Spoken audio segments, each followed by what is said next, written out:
Bien, algunos datos que queremos agregar. La situación que afecta justamente al profesor Roberto Campos ha motivado que la Defensoría Penal Pública haya hecho un requerimiento al Tribunal Constitucional de inaplicabilidad. ¿Qué significa esto? Que lo que pretende justamente la Defensoría es que el tribunal considere inconstitucional, quiero decir, aplicar la Ley de Seguridad Interior del Estado debido a la naturaleza de los ilícitos que se le imputan a Roberto Campos. Verónica, ¿tú tienes algo que decir? Sí, parto diciendo que el profesor Campos tiene todo el derecho a contar su verdad, que fue lo que escuchamos en la entrevista, y a intentar influir de una u otra manera en el veredicto, en la sentencia de su causa. Sin embargo, procesalmente, nadie es prueba de sí mismo. Eso me lo explicaba un destacado abogado de la plaza durante esta semana, porque si fuera así, aplicando un principio del absurdo, todos seríamos inocentes y bastaría con que lo reclamáramos ante un tribunal. Su verdad puede ser legítima, pero no coincidir necesariamente con las pruebas que la Fiscalía ha reunido. La verdad, desde el punto de vista, la verdad del imputado, digo, desde el punto de vista procesal existe solo en la medida que coincide con las pruebas que se presenten. Concedo que la rabia que él manifiesta me parece absolutamente legítima, dada su historia, pero no concuerdo con la manera en que se manifiesta. Un alcance más. El profesor se declara preso político. Primero, voy a reconocer que hay otras personas detenidas tras el estallido que llevan más de un año detenidas y que eso es puede ser un exceso, efectivamente. Él estuvo 56 días, es una situación distinta. Pero voy a recordar también las palabras del director ejecutivo para las Américas de Human Rights Watch, José Miguel Vivanco, que decía en medio del debate en diciembre que tuvimos sobre la existencia o no de presos políticos en el país: hay que tener mucho cuidado con los conceptos.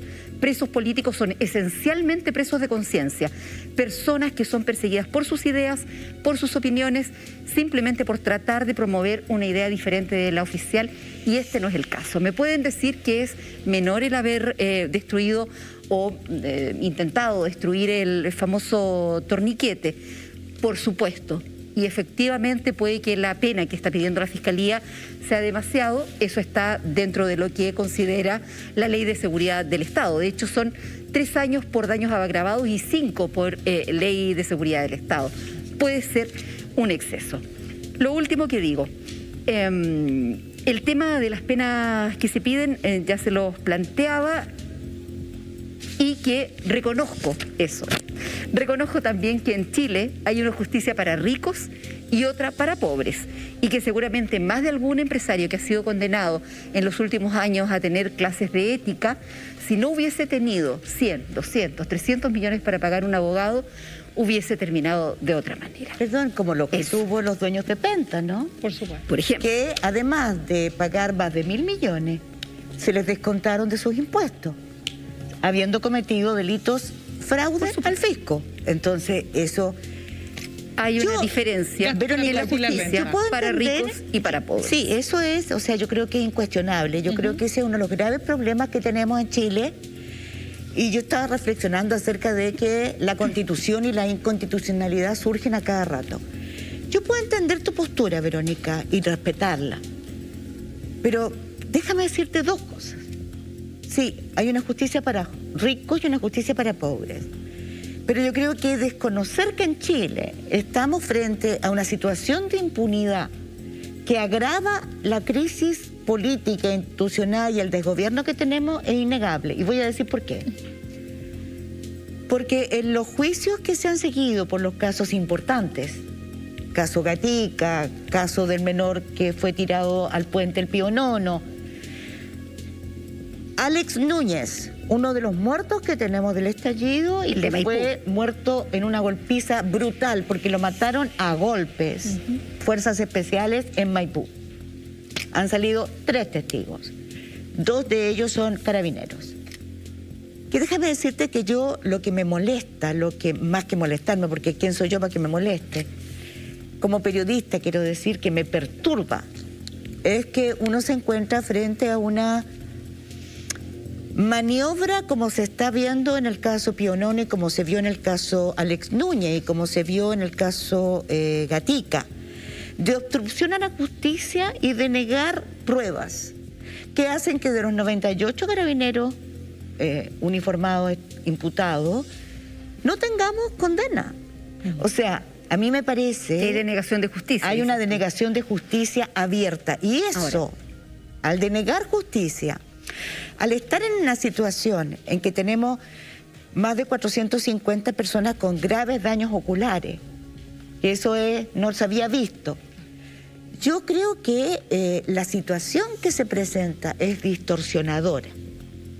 Entonces, solamente me preguntaba, cuando yo estaba escuchando, cuando vi la entrevista, la vi antes, y me dije, por destruir un torniquete pasa 56 días en la cárcel. Hay personas que están ya más de un año.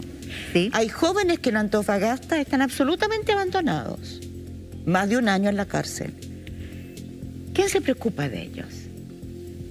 Porque, ¿qué hicieron? Entonces yo diferenciaría también, porque también quiero decir que hay personas, y todos ustedes en sus casas lo saben, que han sido imputadas con pruebas falsas. Entonces, en esta distorsión de la justicia, ¿quién gana?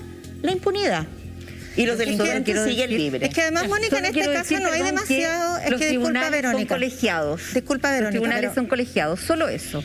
En este caso hay muy poco espacio para la subjetividad y para la prueba que se constituye a sí mismo, como tú dices. Tienes un par de errores conceptuales, porque hay un video que circula profusamente, donde está exactamente la escena completa, desde que comienza el delito que se le imputa hasta el que termina. Y no hay ningún abogado, ni de la Fiscalía, ni del Gobierno, que desmienta los hechos que allí se ven de una manera muy nítida y clara. De tal manera que no hay una autodefensa en la entrevista que él hace, sino que hay evidencias empíricas que prueban lo que él dice.